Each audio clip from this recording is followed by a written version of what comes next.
bermasalah ini masih diundang rutin, Tat. Masih diundang rutin di majelis-majelis, di masjid-masjid. Agama musuh besar Pancasila. Indonesia itu harus memisahkan antara agama dan negara. Agama dan negara kalau dicampur aduk, maka dua-duanya akan mundur. Kalau negara ingin maju harus dipisahkan dari agama. Tapi dia tidak mengerti siapa Tuhannya yang dia sembah.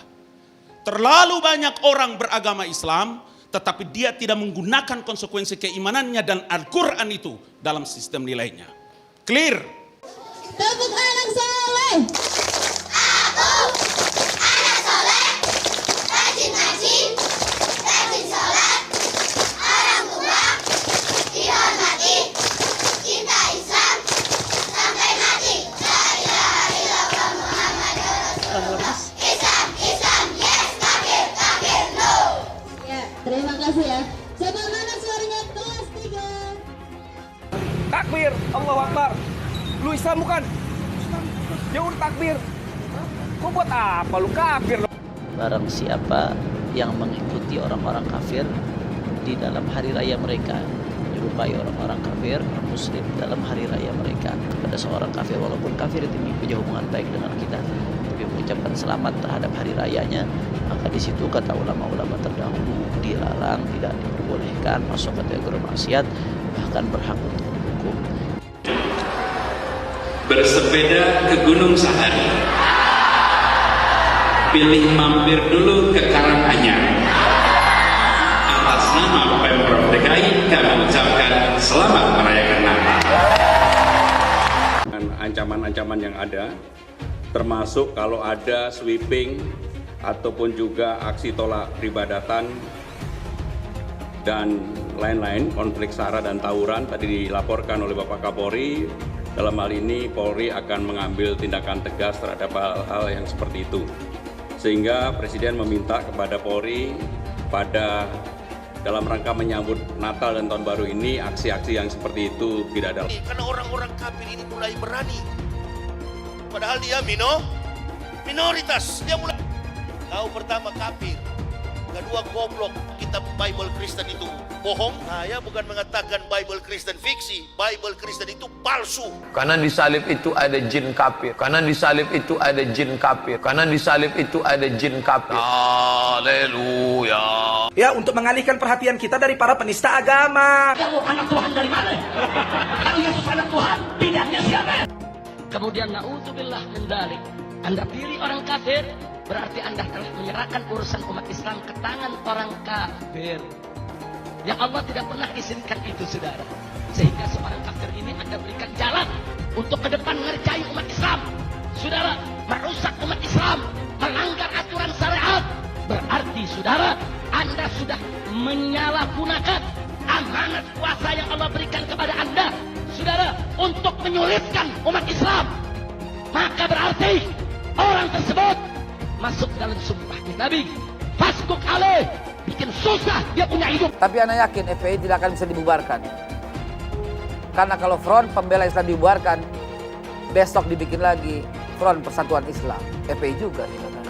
Front Persaudaraan Islam, FPI. Tolong doakan saya sekeluarga yang sudah 1 tahun lebih berjuang untuk mencabut pencekalan saya di Habib Rizik itu kan katanya prinsipnya hidup mulia atau mati syahid.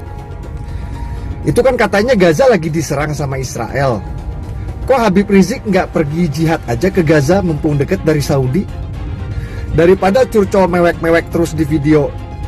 Mulia kagak, syahid juga kagak. Kami hormati, sebelum video ini dimulai, klik dulu tombol subscribe dan jangan lupa nyalakan loncengnya supaya kalian mendapatkan notifikasi setiap kali saya upload video. Tekan tombol subscribe itu gratis, tinggal diklik, saya tungguin. 3, 2, 1. Selamat, Anda sudah bergabung dengan channel ini dan terima kasih sudah support di channel ini. Thank you. Hai semua, dengan saya Jonas Leong. Terima kasih banyak buat kalian, penonton setia yang selalu menonton di channel ini. Saya secara personal sangat menghargai waktu kalian. Dan saya sudah menganggap kalian sebagai family karena kalian selalu support di channel ini. Bagi kalian yang selalu menuliskan opini kalian di kolom komen, saya baca komen kalian satu persatu. Saya baca komen kalian. Untuk mengetahui opini kalian, tanggapan kalian, dan masukan kalian sangat berguna untuk video selanjutnya. Terima kasih banyak buat kalian yang selalu menekan tombol like di awal video. Video seperti ini membutuhkan waktu dan juga research. Dan ini semua gratis untuk kalian. Jadi pastikan kalian menekan tombol like-nya, supaya saya mengetahui kalian menyukai konten yang saya bagikan. Buat kalian yang ingin mencoba bermain saham, silahkan tekan link di kolom deskripsi. Thank you. Saya bagus, saya ini mau berangkat umroh 2 minggu yang akan datang terpaksa tidak jadi karena itu kebijakan Arab Saudi, ditutup Arab Saudi itu untuk wisata dan umroh. Ya kita harus taati itu karena itu untuk kebaikan. Saya setuju lah itu. Itu adanya virus corona, ya? Iya, karena corona kan. Iya. Sana belum. Apakah sana belum. nanti haji akan dibatalkan, Mbak? Waduh. Adanya itu. Ya bisa. Itu pemerintah Arab Saudi ya. Itu pertama itu kebijakan dari pemerintah Arab Saudi. Kita menghargai, kita menghormati karena apapun yang namanya kesehatan itu memang dinomorsatukan oleh pemerintah Arab Saudi. Kita menghargai, sangat menghargai itu. Bapak sudah berkoordinasi dengan Menteri Agama terkait hal ini, Pak? Belum, saya baru mendapatkan informasi kemarin. Ya. Saya kira ini kan tidak hanya untuk Indonesia, untuk semua negara yang karena mereka ingin memproteksi, melindungi warga negaranya dari virus corona. Kita sangat menghargai itu. Pertama, pemerintah Indonesia memahami keputusan pemerintah Kerajaan Arab Saudi berkaitan dengan penghentian sementara. Jadi mau dilarang tadi ya, bukan pelarangan, penghentian ya. Penghentian sementara izin masuk untuk pelaksanaan umroh dan atau ziarah, khususnya ziarah ke Masjid Nabawi. Dua, pemerintah Indonesia memahami bahwa keputusan tersebut diambil dengan pertimbangan kepentingan kesehatan umat yang lebih besar, terutama para jamaah umroh dan ziarah. Tiga, pemerintah Indonesia telah melakukan komunikasi dengan pemerintah Kerajaan Arab Saudi antara lain, satu, agar jemaah yang sedang melakukan ibadah dapat melanjutkan ibadah atau ziarahnya. Kedua, agar yang sudah terlanjur atau akan mendarat supaya diizinkan untuk melanjutkan ibadah atau ziarah. Empat, setelah rapat ini, rapat koordinasi ini akan dilakukan rapat koordinasi lanjutan dengan tujuan semaksimal mungkin melindungi kepentingan calon jamaah, ya, terutama yang berkaitan dengan biro perjalanan, maskapai penerbangan, akomodasi, dan hotel maupun visa. Sekarang 4 poin itu yang bisa Majelis Ulama salah. Saya hanya mau mengatakan bahwa mereka tidak melakukan tabayyun. Inilah maka sebagai orang yang mengerti tentang agama, tapi dia tidak mengerti siapa Tuhannya yang dia sembah. Terlalu banyak orang beragama Islam, tetapi dia tidak menggunakan konsekuensi keimanannya dan Al-Quran itu dalam sistem nilainya. Clear? Apa yang saya mau katakan? Jelas, konkret, pemahaman agama yang sempit itu adalah musuh terbesar bagi Pancasila. 114 surat hanya diimani oleh orang-orang Islam. Dari kitab Kejadian sampai kitab Wahyu hanya diimani oleh orang-orang Nasrani.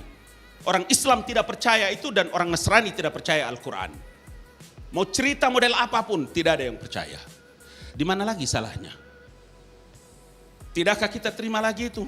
Makanya jangan menghadapi satu masalah itu menggunakan nafsu. Bagaimana ada ulama menyebutkan kalau tidak bisa dibina, dibinasakan. Kemudian azan maghrib dia tidak datang ke masjid, dia tidak sembahyang. Sampai Isya, selesai Isya, tiba-tiba ada orang non-Islam lewat depan mereka. Dia bilang, tutup itu jalan, geser sedikit. Ada orang kafir lewat. Dia lupa, maka dia jauh lebih kafir. Man taraka sholata muta'ammidan faqad kafara jiharan. Kau lebih kafir daripada orang yang kau tuduh kafir. Ya, jadi saya ulang, semua bangsa Indonesia ini kan beragama karena ada kata religius ketuhanan tadi, itu ya. Nah, Di fakta sosialnya begitu. Tapi juga ada segmen yang belum mau menerima ini sebagai kesadaran bersama itu. Maka mereka masih menganggap penafsiran mereka itulah yang lebih tinggi. Ya, misalnya ada orang ngomong Pancasila itu togut, situ Muslim, ya. Jangan salah di sini, itu klaim mayoritas. Nanti kalau terjadi konflik agama, betul nggak? Agama sebagai pemecah belah utama, kan begitu tuh? Nah, makanya kita harus kelola ini. Ini harus dikelola dengan baik. Apa? Saya menawarkan konsep religius dan sekuler sekali. Nah, ini negara Pancasila. Dengan segala turunannya. Nanti maksudnya yang terkait dengan berbangsa dan bernegara itu nanti yang turunannya itu kan yang keluarnya dari DPR MPR. Perdebatan itu sebelum diundangkan, itu maksudnya. Dan segala macam itu. Ini kan orang-orang yang sangat berbahaya loh ya. Mas, jangan salah loh ya. Satu orang itu bisa membunuh 1 juta loh. Kalau dia tahu caranya, benar ya? Nah, disinilah perlu ada kewaspadaan nasional. Ya, maka saya sependapat mereka tidak boleh dipulangkan. Kalau dipulangkan pun mereka itu harus diproses secara khusus. Sudah sangat mengkhawatirkan ya. Tapi kita lihat di lapangan itu yang paling berbahaya itu kalau dari segi kan orang yang menolak Pancasila dengan mengatakan Pancasila itu togut. Ya, ini terang-terangan kalau ini. Tapi kalau orang ngeritik pemerintah itu kan beda ya. Nah, orang tidak setuju dengan kebijakan itu biasa. Tapi kalau sudah mengatakan Pancasila togut itu sudah melawan negara.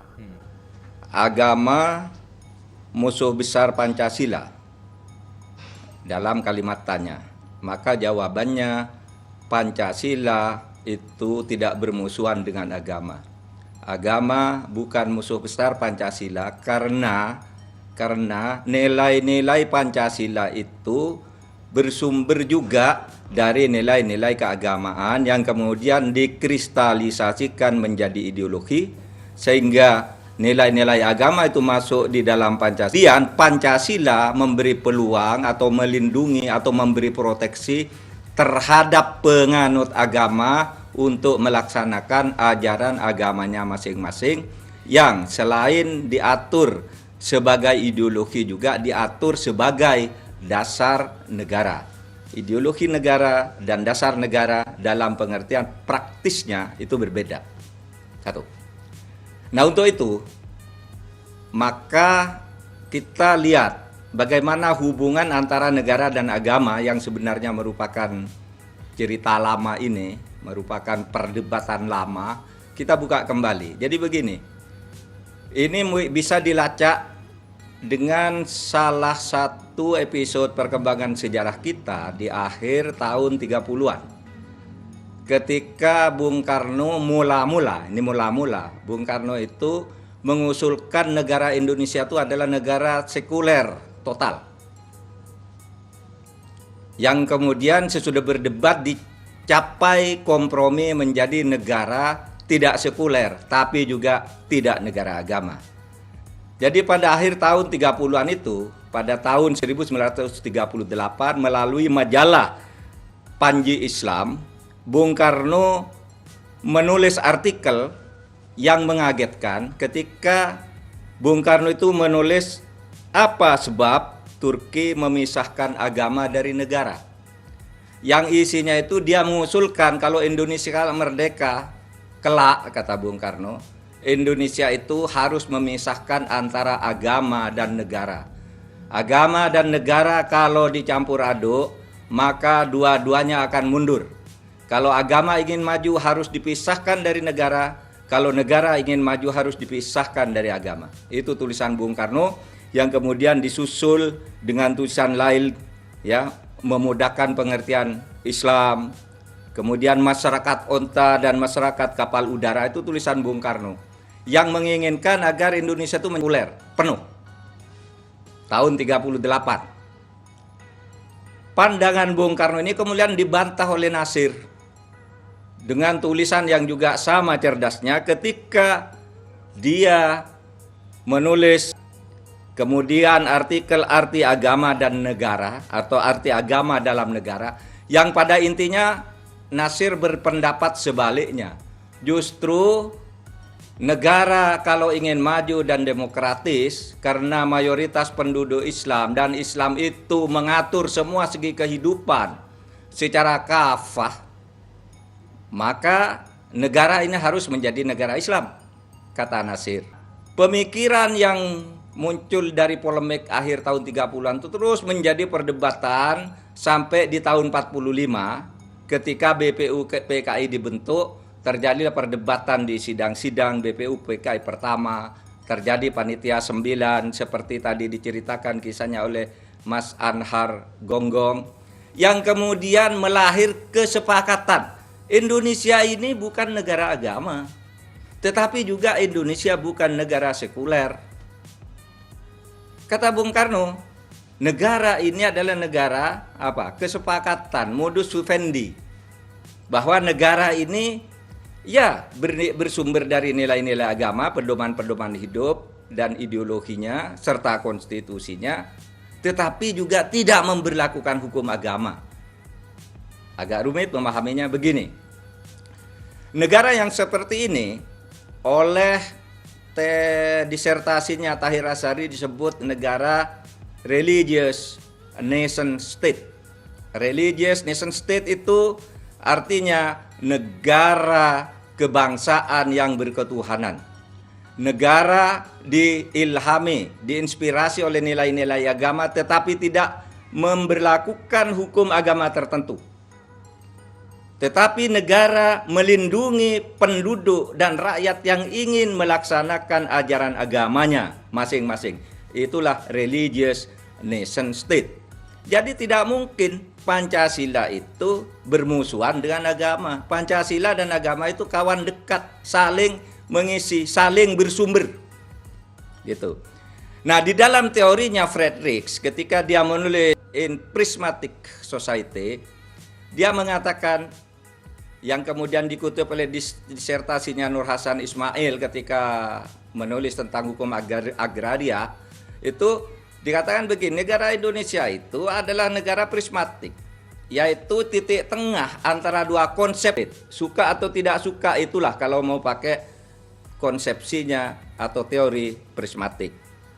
Nah, oleh sebab itu, negara yang seperti itu kalau dari sudut pandangan Islam disebut Darul Mithaq, negara kesepakatan, atau Darul Ahdi Wasyahadah, modus vivendi, kesepakatan luhur, di mana semua pemeluk agama dilindungi oleh negara untuk melaksanakan hak asasinya sebagai pemeluk agama.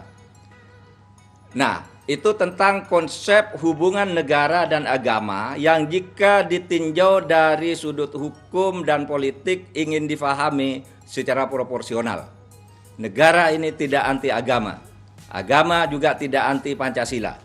Satu. Nah, sekarang bagaimana penuangannya di dalam hukum? Saya tadi katakan ideologi negara dan dasar negara itu di dalam praktis implementatif kehidupan beda. Pancasila sebagai negara itu melahirkan aturan-aturan hukum yang mengikat, yang dibuat oleh negara. Gotong royong dan sebagainya itu tidak harus menjadi hukum, tapi kalau Pancasila sebagai dasar negara itu melahirkan aturan hukum yang bentuknya adalah peraturan perundang-undangan. Kepercayaan budaya itu bergabung dalam sebuah proses eklektisasi.